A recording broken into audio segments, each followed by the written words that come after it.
Hey guys, what's up? Jeff Discher, real estate broker with the Discher Group at Douglas Elliman, and today I want to cover something that is for my investors out there. People that are wondering, this is not for my normal buyers or sellers, although it could apply. This is for my investor clients, anyone that's looking to jump into the market.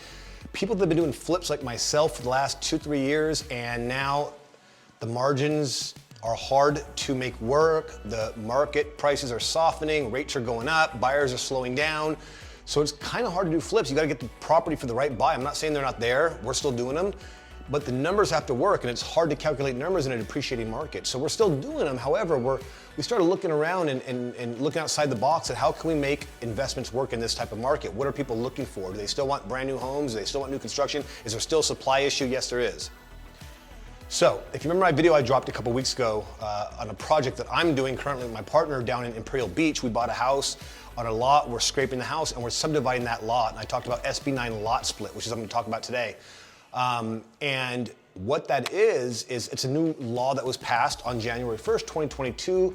And what it is, it's trying to basically go into areas that need to be gentrified, areas that need more businesses, that need better housing, that need more, that need residential units to be rehabbed, brought up to code, and to also, the main thing is to increase density.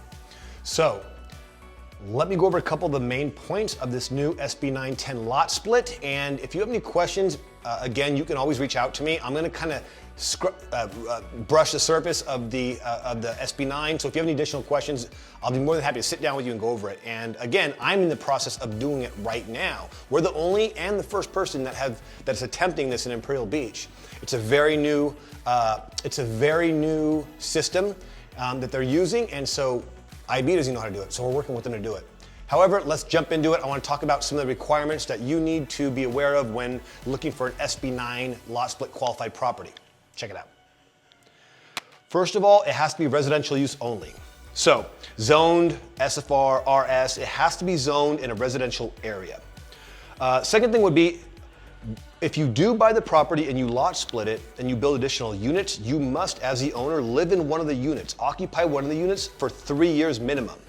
Now, you need to sign an affidavit for that as well, prior to doing the lot split. You have to sign an affidavit saying that as an owner, you will live there for 3 years, or the caveat is unless you sell.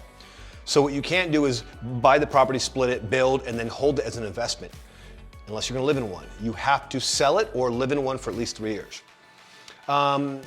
Another thing is they have to be a minimum of 1,200 square foot minimum lot. So the lot after subdivision has to be a minimum of 12. So what does that mean? It means your lot has to be no smaller than 2,400 square feet, considering that you can actually split it 50-50.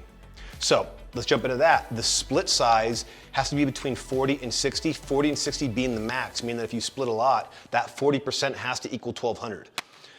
And that's the most. You can't do a 30-70 split, you can't do a 20-80 split. 20 or 40-60 is the maximum split allowed. Another really cool thing about this is its ministerial approvals, meaning that it's a streamlined process. They're not making you go through all the hoops, the reviews to get these SB9 lot splits approved. They're very expedient, they're fast.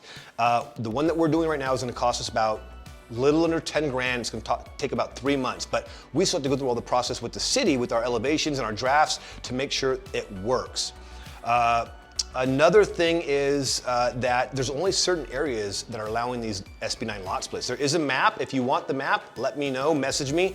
You could probably find it if you go in the county and start looking, but there is a map showing the areas. And what they're trying to do is go into these areas again with B, C, D type properties, which are properties that are typically in older neighborhoods, again, that need to be rehabbed. They're trying to bring businesses in. They're trying to bring more people to live in these areas and, again, to bring up the neighborhood in terms of condition. So, that's it for as far as the requirements go. However, there are a bunch of don'ts in there as well that like you cannot, or cannots I should say, that you cannot build in a historically designated neighborhood, or you cannot lot split a historically designated property that's protected by the Mills Act. You can't do it near wetlands or land conservation locations. So we'll talk about that if you decide to move forward. If you want information, you guys know where to find me. Jeff Discher on Facebook, Jeff Discher on YouTube, and I Sell Real Estate on Instagram. See you guys next time.